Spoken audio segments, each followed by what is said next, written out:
I think what we're talking about today is really relevant for RTI and RTI's work. Of course, you're one of the world's largest mission-driven development implementing organizations working around the world. You got a big regional office in Indonesia.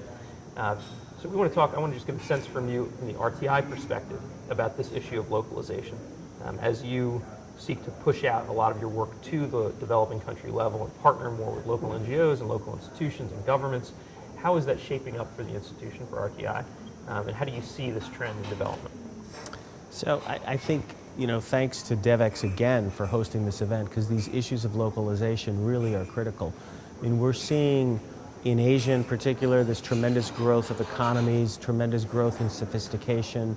And at RTI, our perspective is we want to be involved where we think we can add value and where we think that our research-driven, evidence-based approach helps countries and local partners kind of understand how to improve programs and policies to advance their own development agenda. In Asia, particularly reducing poverty, reducing inequality. So for us, it's all about finding partnerships with key organizations on the ground. And the reason I think partnerships are so important is the really difficult challenges that we face are challenges that go beyond the capacity of any one organization.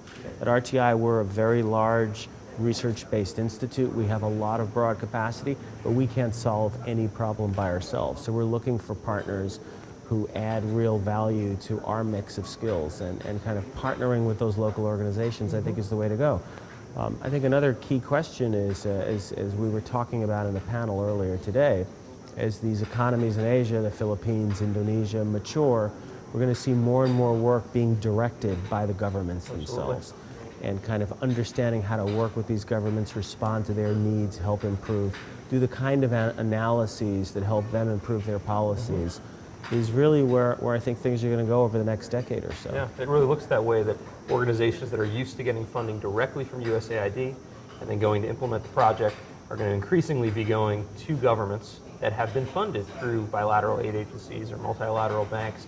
So it really is a new era, and I think agencies and organizations are just learning how to respond to that and cope with that.